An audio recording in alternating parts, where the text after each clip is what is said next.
Good morning everyone. My name is Arpit and today I am recording a video lecture for all of you.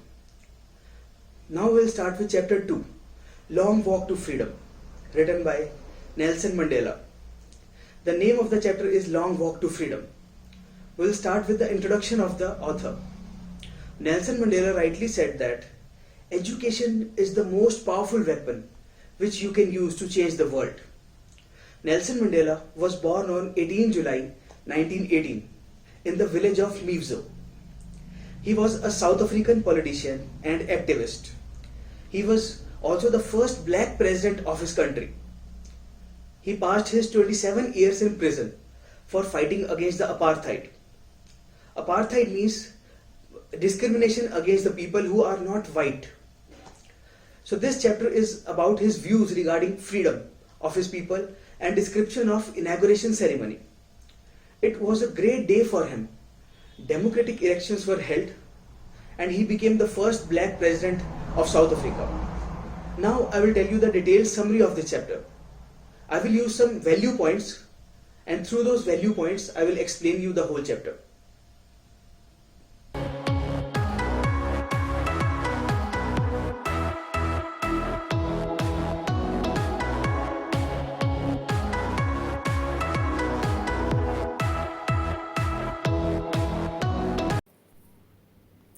Nelson Mandela, Long Walk to Freedom, the inauguration day. 10th May, dawned. Dawned means just started. And inauguration means act of starting something new or opening ceremony of something, you can say. It was bright and clear. Many world leaders had been coming to the author to pay respect to him. It was before the inauguration. The inauguration was to be the largest gathering of world leaders there. The place of inauguration. The inauguration ceremonies took place in a big open building in Pretoria. Pretoria is the capital of South Africa. Here the South Africa's first democratic non-racial government was to be installed. Non-racial means not influenced by the race, creed or color of person. The government which believes in equality can be known as non-racial government. The swearing in ceremony. On that day, the author was in the company of his daughter, Zinani. Swearing in ceremony means declaring something as true or taking pledge. So the author was in the company of his daughter, Zinani. Mr. De Klerk was first sworn in as second deputy president. Sworn in means taking pledge. Then Thabo Mbeki was shown in as first deputy president. It was the author's turn then. He was sworn in as the president. He pledged to obey and uphold the constitution. He also pledged to devote himself to the well-being of the people. Uphold the constitution means he will follow the rules and regulations properly. The author addresses. The author spoke of the newborn liberty, of the freedom. He thanked all the international guests. He said that they had come there to be with his countrymen. Countrymen means people of the country. It was the common victory for justice, peace, and human dignity. He pledged to liberate his people from poverty, suffering, discrimination, or maybe any kind of injustice, displayed by jets and helicopters. After a few moments, colorful South African jets and helicopters flew over the Union buildings there. It was for the military's loyalty to democracy for the new government. Then the highest military generals, having medals on their chests, saluted the author. He thought that they would have arrested him many years before. So you can easily think about the struggles and achievements of Nelson Mandela. Singing of the national anthem. The day was symbolized for the author by the playing of two national anthems. The whites sang Nkosi Sikelel and black sang Die Stem. These formed the old anthems of the Republic.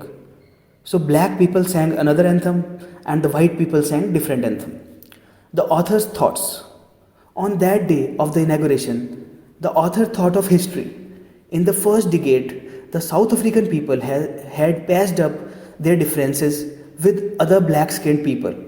They had built a system of superiority also.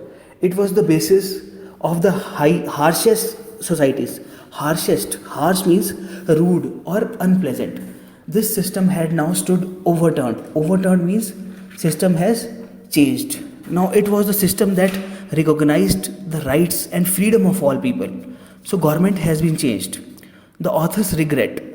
This auspicious day came after the sacrifices of thousands of the people. The author thought of himself the sum of all those people. Sum means heart and soul, center or essence. He was pained that he couldn't thank them. Pained means he is now feeling emotional.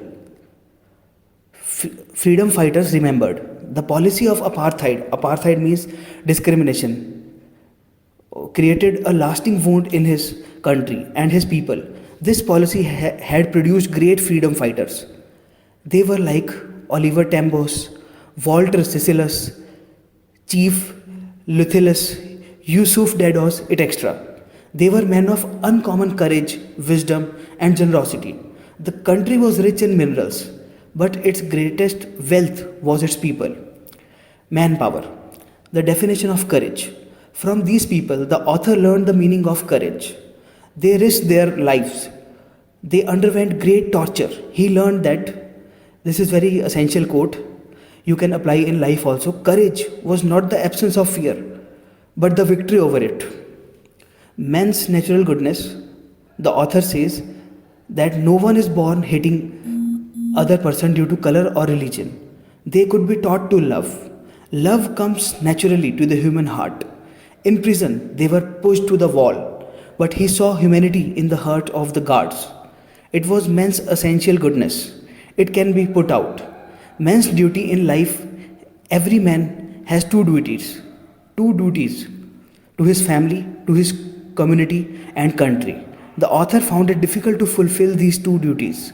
It was because a colored man in South Africa was punished if he lived like a human being. Such a man was forced to live apart from his own people.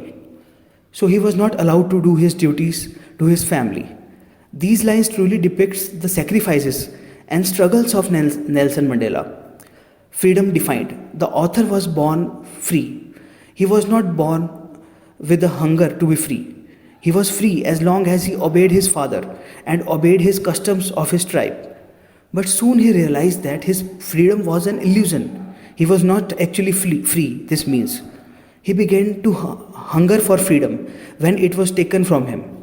As a student, he wanted freedom to read and go, read and write, and to achieve something in life.